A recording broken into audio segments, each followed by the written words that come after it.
Hello, everybody. Scott Golden here with the Golden Opportunities Coaching YouTube channel and the Pro Wrestling Logic YouTube channel. Welcome to those of you who are new. Welcome back to those of you seasoned veterans of what we do around here. This is the uh, January 7th, 1990 edition of Wrestling Challenge Review Series hosted by Gorilla Monsoon, Tony Schiavone, including Okerlund conducting an interview with Randy Savage and Sensational Sherry regarding participation in the 1990 Royal Rumble, featuring footage from the previous week's Ultimate Warrior Dino Bravo incidents from Superstars of Wrestling, as well as a closing moment from the Demolition Colossal Connection Tag Team title change.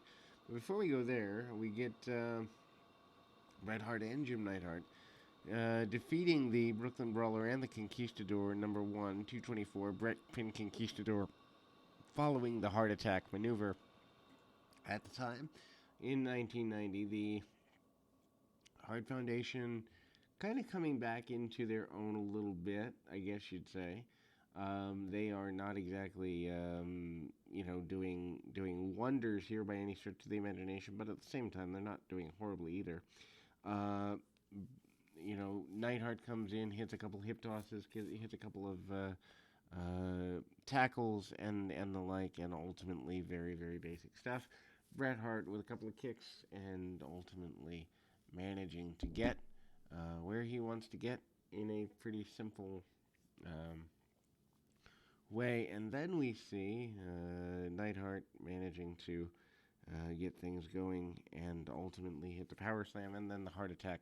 Obviously, the Hart Foundation former tag team champions, pretty big thing. They're getting ready for Royal Rumble 90, so this is the third Royal Rumble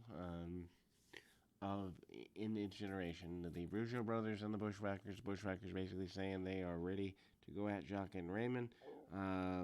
The genius says he's going to outsmart the Brutus the Barber Beefcake, and ultimately we've got the submission match between Ronnie Garvin and Greg Valentine. They're taking their feud to the finish. Dino Bravo out here and stomping away on his adversary. Up next, Bravo lumbering around a long way from his time in 1980 and the 70s and early 80s. With Dominic DeNucci as his tag team partner, certainly not a great thing if you're him. And of course, Dino Bravo with Jimmy Hart. And the Canadian Earthquake defeating Dale Wolf at the 2-minute mark. Side suplex, punches, kicks, and that side suplex. The only main moves that Dino Bravo getting in upon his adversary here. We move to the next in the series of things here, and ultimately we manage to go in a direction that leads us to kind of the normal foray of things into the nature of the foray there into the wonder that is everything going forward, and ultimately we get to the next in the series of matches, actually right after the Event Center promo, which, Event Center, obviously local area stuff there, and we get to Canadian Earthquake talking about, and Dino Bravo talking about going at it with the Warrior of upcoming and very basic things. Obviously wanting to squash Hulk Hogan, and Jimmy Superfly Snuka talking about taking on the Honky Tonk Man, getting rid of the Honky Tonk Man early here in 1990 off their summer feud. Jim Duggan up next. Hacksaw Jim Duggan, still a major force here in early 1990, going to face, I believe, the Big Boss Man here in the beginning of 1990 at the Rumble. They usually had 4 undercard matches and basic stuff. Duggan spinning body slam, taking the man around, chasing him around around outside the ring, basic maneuvers, and it's pretty simple there, and kind of keeping things going in a basic maneuver, and running it around.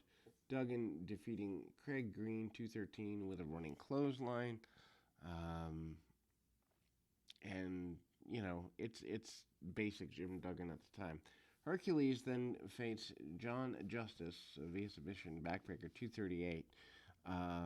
Hercules at the time really not having a major feud, just kind of there. He does end up lining up with the Earthquake in time for WrestleMania 6, but not really doing a heck of a lot in that run there. Also, they, as mentioned and covered on the Superstar Series, the eventual win for the Colossal Connection Haku and Andre the Giant as tag team champions, shown from Superstars in partial. The return to the Boston Garden, Colossal Connection, talk about defeating the Hart Foundation and Demolition again. Hercules doing the swinging of the chain. John Justice, not much of an opponent here for him. He hits a press slam and some clotheslines.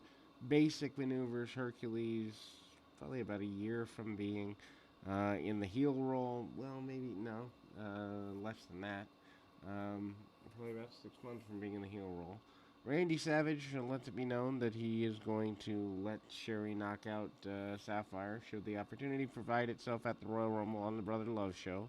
Royal Rumble report, Roddy Piper says that he's ready to rumble. He's been fighting his whole life, and this is going to be no different. He is ready to rumble at the Royal Rumble. Mr. Perfect says he's perfect, so of course he's going to be able to defeat and throw 30 men over the top rope. Hulk Hogan promises to win his first Royal Rumble at Royal Rumble 90, and he actually does follow through on that, winning back-to-back years, 90 and 91.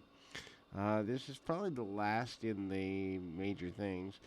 Brother Love says he's going to bring his Book of Love to the Royal Rumble in Miami and ultimately lead to a victory for that.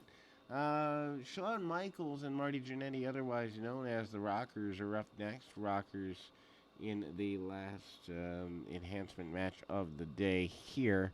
Moving to Pat Rose and Avril Hurto, 346. Michaels fins Hurto after a flying fist drop and Jannetty off Jannetty's shoulders.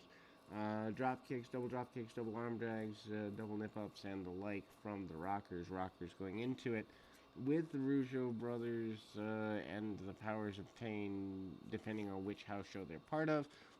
Again, house show series being complete and